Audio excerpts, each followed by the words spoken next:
श्री स्वामी समर्थ. सरिता 24 स्वामी आणि स्वामी इच्छा या आपल्या स्वामी चॅनलमध्ये तुम्हा सर्वांचं परत एकदा खूप खूप स्वागत आहे.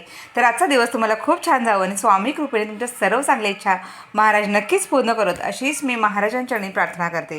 तर उद्या आहे 4 सप्टेंबर 2023, म्हणजेच आपल्या श्रावणातला तिसरा असा आपला हा सोमवार.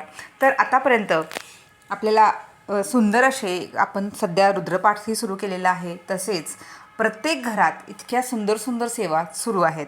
तर अतिशय भगवान शिवांना अर्पित केलेला हा श्रावण महिना, म्हणजेच आपल्या एक शिवभक्तांना सुद्धा तसेच आपल्या स्वामी सेवेकरींना ही एक अशी दुग्ध शर्करा योग आहे.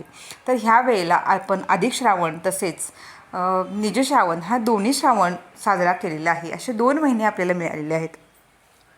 तर बघता बघता 2 श्रावण सोमवार गेलेले आहेत आणि आता तिसरा सोमवार आहे. तर आपल्याला शिवामूठ काय अर्पण करायचे आहे या बाबतीत थोडक्यात आपण आज माहिती घेऊया. तर व्हिडिओ पूर्ण पहा, जास्तीत जास्त लोकांपर्यंत, तुमच्या नातेवाईकांपर्यंत, मित्रमैत्रिणींपर्यंत, आणि तुम्हाला असं वाटतं की हे जे आपले ज्यांना काही त्यांच्या आयुष्यात अडचणी असतील त्यांच्यापर्यंत हे व्हिडिओ जास्तीत जास्त शेअर करा, जेणेकरून ते आपल्या ह्या ग्रुपमध्ये सुद्धा जॉईन होतील आणि सेवेचं महत्त्वसुद्धा त्यांना कळेल. तर शिवामूठ जर सोमवारच्या दिवशी आपण प्रातःकाळी उठून म्हणजे स्वतःच्या म्हणतो ना स्वतःच्या घरी जरी तुम्ही ही सेवा केली तरी चालेल, किंवा तुमच्या घराजवळ एखादं शिवमंदिर असेल किंवा तुमच्या गावात तुमच्या परिसरात एखादं शिवमंदिर असेल तर तिथे जाऊन तुम्ही ही सेवा केली तरी चालेल. तर सकाळी आपल्याला म्हणजे जलाचा अभिषेक केला तरी चालेल. तुम्ही आपल्या महामृत्युंजय मंत्र ओम त्र्यंबकम यजामहे सुगंधी पुष्टिवर्धनम उर्वारुकमेव वंदनान मृत्योर्मुक्षीयमामृतात या आपल्या महामृत्युंजय मंत्राचा जप करत करत तुम्ही अभिषेक केला तरी चालेल. तुम्ही जर रुद्राभिषेक केला तरी चालेल, किंवा आपल्या ग्रुपच्या माध्यमातून होणाऱ्या रुद्राभिषेक सेवेत तुम्ही सहभागी झालात तरी चालेल. ज्या सेवेकरी किंवा ताईंना काही कारणास्तव बाहेर असतील किंवा सेवा वेळेत रुजू करता नाही आली तरी त्यांनी ही श्रवण सेवा केली तरी चालेल. म्हणजे तुम्ही फक्त आपल्या टेलिग्रामच्या ज्या ऑनलाईन सेवा असतात त्या ऐकल्या तरी तुम्हाला त्याचे खूप सुंदर असे अनुभव, लाभ असे मिळत जातात. तर आपल्या श्रावणी सोमवाराला आपल्याला भगवान शंकरांच्या पिंडीवर, आपल्या घरच्या पिंडीवर केले तरी चालेल, अधिक उत्तम. कारण आपण जेव्हा रुद्राभिषेक करत असतो तेव्हा आपल्या घरातील वास्तुदोष, पितृदोष तसेच अजून काही दोष असतील तर तेही निघून जातात. तसेच आपल्या कुंडलीतील काही दोष असतील जे म्हणजे जन्मापासूनच आपल्याला आपली कुंडली ठरलेली असते, तर तीसुद्धा आपल्या प्रारब्धानुसार आपली कुंडली असते. म्हणून आपण आपली कुंडली किंवा आपले म्हणतो ना आपण आपले ग्रहतारे बदलण्याची ताकद फक्त स्वामी समर्थ महाराजांच्या सेवेमध्ये असते. म्हणून आपण कधीही आपली कुंडली, आपले जन्मपत्रिका कुठल्याही म्हणजे आपण म्हणतो ना बंधुबुवा यांच्याकडे न दाखवता आपण फक्त निस्वार्थपणे स्वामी सेवा करूया. तुमच्या हातून जेवढ्या स्वामी कार्य होईल, स्वामींच्या सेवा होतील ते तुम्ही करा.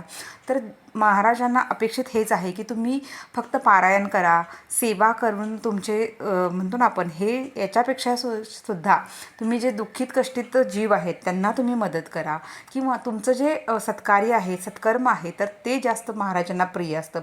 भलेही तुम्ही कुठलाही देव म्हणत नसाल, पण तुमचं कार्य खूप शुद्ध आहे. तुम्ही दुसऱ्यांना मदत करता, तुम्ही अडलेल्या नडलेल्यांचा, संकटात असणाऱ्या लोकांना तुम्ही कुठल्या ना कुठल्या रूपात मदत करत असता. मग ते आर्थिक, मानसिक, किंवा तुमच्याकडे काही म्हणतो ना कधी कधी गरिबांना आपण बरेच जण असं करतात की नाही त्यांना काय खायला नाही आहे तर मी माझ्या घासातला घास देईन. तर असे सेवेकरीसुद्धा महाराजांना खूप आवडतात. कारण भलेही त्यांनी कुठलेही पोथी पारायण काही केलं नाही, पण त्यांचे सत्कर्म इतके सुंदर असतात, इतके कार्य चांगलं असतं. कदाचित ते नास्तिकही असतील, पण त्यांचं कार्य इतकं शुद्ध आणि वाखाणण्याजोगं असतं, ते महाराजांना खूप प्रिय असतं. म्हणून आपण सतत चांगले विचार, चांगले आचार करायला हवे. शेवटी कली कुठे ना कुठे किंवा आपले जे षड्रिपू आहे ते आपल्यावर हावी होत असतात, पण आपण जेव्हा स्वामींचं अखंड नामस्मरण करतो, आपल्या हृदयात जेव्हा स्वामी कार्य करत असतात तेव्हा ते हळूहळू आपल्या हृदयातून वाईट गोष्टी निघून चांगल्या गोष्टींचा संचय होत असतो. तर आपल्याला तिसऱ्या सोमवारी, श्रावणातल्या ह्या तिसऱ्या सोमवारी भगवान शिवांची जास्तीत जास्त सेवा करायची आहे. दिवसभर तुम्हाला महामृत्युंजय मंत्राचा जप करायचा आहे. तसेच आपल्याला हा सोमवारी बऱ्याच ठिकाणी भगर, खिचडी काहीच खाल्लं जात नाही, फक्त फलाहार, दूध, कॉफी असं घेतलं जातं. तर तुम्हाला यथाशक्ती जे जे जमेल ते तुम्ही करू शकता. जर तुम्ही पेशंट असाल तर तुम्ही जास्त उपवास न करता तुम्ही सेवा केल्यात तरी चालतील. तर पहा, आपल्याला आज शिवामूठ काय अर्पण करायचे आहे, तर तिसऱ्या सोमवारी, पहिल्या सोमवारी आपण पांढरे तांदूळ अर्पण केले, त्यानंतर दुसऱ्या सोमवारी पांढरे तीळ अर्पण केले, तर आता तिसऱ्या सोमवारी आपल्याला हिरवे मूग जे आपण त्याची भाजी करतो, तर असे सुद्धा हे जे हिरवे मूग असतात हे सर्वांनाच माहिती आहे, महाराष्ट्रात तरी किंवा बाहेरही सुद्धा माहिती असेल. तर हिरवे मूग जे असतात तर ते आपल्याला शिवामूठ म्हणून अर्पण करायचे आहेत. तर काय करायचं आहे, एका आपल्या वाटीमध्ये किंवा डिशमध्ये तुम्हाला 3 मुठी हिरवी मूग घ्यायचे आहे. त्यात थोडंसं पाणी शिंपडलं तरी चालेल, कारण ते कोरडे थोडेसे ओले होतात. आणि मग आपल्याला जेव्हा आपली रुद्रसेवा होते किंवा तुम्ही अभिषेक करता, भस्म भगवान शिवांच्या पिंडीला भस्म लावता, पांढरी फुले वाहता, जर तुमच्याकडे धोत्र्याचं फूल असेल तर ते वाहता. त्याच्यानंतर आपल्या पांढऱ्या कापसाचे जे वस्त्र आपण देवाला महादेवांना अर्पण करतो ते करतो. त्यानंतर देवांची आपण आरती करत असतो, तर त्यावेळेसुद्धा आपल्याला हे शिवामूठ व्हायचे आहे. तर हे जे म्हणजे थोडे थोडे ओले केलेले जे मूग असतात, तर ते 3 मुठी मूग आपल्याला घ्यायचे आहेत. आणि आपल्या जी आपण मूठ घेतो ती अंगठावरती उभा पाहिजे, आणि खाली जी करंगळी असते त्याने हळूहळू आपल्याला उभी आपली मूठ ठेवायची आहे, आणि हळूहळू आपल्याला ती मूठ भगवान शंकरांच्या पिंडीवर वाहायची आहे. आणि ही शिवामूठ वाहताना आपल्याला काय बोलायचं आहे, तर भगवान शंकरांना असं सांगायचं आहे की शिवा शिवा महादेवा, ऐका, शिवा शिवा महादेवा माझी मूठ स्वीकार करा. तर परत एकदा सांगते, शिवा शिवा महादेवा माझी शिवामूठ स्वीकार करा. शिवा शिवा महादेवा माझी शिवामूठ स्वीकार करा. शिवा शिवा महादेवा माझी मूठ स्वीकार करा. माझी शिवामूठ म्हणजे आपण म्हणतो ना, ती 3 वेळा शिवामूठ आपल्याला वाहायची आहे, आणि 3 वेळा हा मंत्र बोलायचा आहे, शिवा शिवा महादेवा माझी शिवामूठ स्वीकार करा. असं बोलून आपल्याला 3 वेळा ही मूठ आपल्याला जे मूग आहेत हिरवे मूग, तर ते शंकरांच्या पिंडीवर वाहायचे आहेत. तुम्ही मंदिरात करा किंवा घरी करा, तुम्ही दोन्हीकडे करा, काही हरकत नाही. तर अशा प्रकारे आपल्याला ही शिवामूठ भगवान शंकरांच्या पिंडीवर उद्या तिसऱ्या सोमवारी वाहायची आहे. आणि आपल्याला म्हणजे बऱ्याच जणांना माहिती आहे की हे वेगवेगळे जे आपण शिवामूठ वाहतो ह्याचे खूप अनन्यसाधारण महत्त्व आहे, याचे खूप सुंदर फायदे आहेत. तर आपण ह्या सेवा उद्याच्या तिसऱ्या सोमवारी रुजू करूया.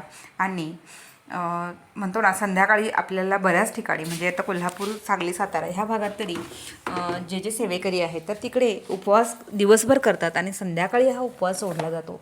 तर उपवास सोडताना सायंकाळच्या वेळेला जेव्हा आपण भगवान शंकरांना नैवेद्य दाखवतो, मग काही गोडाचा पदार्थ असतो किंवा मीठ असतं. बऱ्याच ठिकाणी दिवसभर मीठ खाल्लं जात नाही, पण संध्याकाळच्या वेळेला मीठ खाल्लं जातं जेव्हा आपण उपवास सोडतो. तर ह्या आपल्या जेवणामध्ये आपण म्हणतो ना, पांढरा मुळा, रॅडिश म्हणतात, तर त्याची कोशिंबीर केली जाते. तर बऱ्याच जणांना ही कोशिंबीर कशी करतात हेही माहीत नाही. तर तुम्ही मुळा आणायचा आहे, त्याची साल थोडीशी काढून सालनीने साल काढायची आहे, आणि मग हा जो मुळा आहे तो किसायचा आहे. तो एकदा किंवा दोनदा स्वच्छ पाण्यातून धुवून पिळून घ्यायचा आहे. आणि मग हे जे मुळा आहे तर ते आपल्याला तेलात तव्यावर परतायचं आहे आणि किंवा कढईत परतायचं आहे. आणि त्यानंतर कांदा जर तुम्हाला हवा असेल तर, किंवा कोणी श्रावणात कांदा खात नसेल तर तुम्ही जिरे आणि मीठ तसेच मिरचीची फोडणी घालून आपल्याला ही जी मुळ्याची कोशिंबीर आहे तीही करता येईल. तर किंवा तुम्हाला जर कोशिंबीर करायला वेळ नसेल, कधी काही महिला नोकरी करणाऱ्या असतात किंवा काही गडबड असेल, तर तुम्ही त्यावेळेला मुळ्याची एखादी काप करूनसुद्धा तुम्ही जेवणामध्ये घेऊ शकता. आणि जेव्हा तुम्ही उपवास सोडता तेव्हा मुळ्याचा थोडासा एखादा घास जरी खाल्ला तरी चालेल. तर अशा प्रकारे श्रावणातल्या प्रत्येक सोमवारी बरेच जण मुळा खाऊन हा उपवास सोडत असतात. म्हणजे तुम्ही जेव्हा जेवता तेव्हा सॅलड म्हणून जरी मुळ्याची एखादी काप खाल्ली तरी चालेल. तर असं ही पद्धत आपल्या ह्या भागात आहे. तर तुमच्याकडे जशी पद्धत असेल त्या पद्धतीने केले तरी चालेल. तर झालेली आपण उद्याचा जो श्रावणी सोमवार आहे तो तुम्हाला अत्यंत शुभ जावं. तुमच्याकडून जास्तीत जास्त भगवान शिवांच्या, स्वामींच्या सेवा घडत. तर झालेली सर्व सेवा मी स्वामींच्या चरणी, भगवान शिवांच्या चरणी अर्पण करून आपली रजा घेते. चला तर मग, सरिता 24 स्वामी आणि स्वामी इच्छा या चॅनलला लाईक, सबस्क्राईब, शेअर करायला विसरू नका. व्हिडिओ आवडला असेल तर नक्कीच कमेंट्स करून मला सांगा. चला, श्री स्वामी समर्थ. अवधूत चिंतन श्री गुरुदेव दत्त. ओम त्र्यंबकम यजामहे सुगंधी पुष्टिवर्धनम उर्वारुकमिव बंधनान मृत्युर्मुक्षीयमामृतात्. श्री स्वामी समर्थ.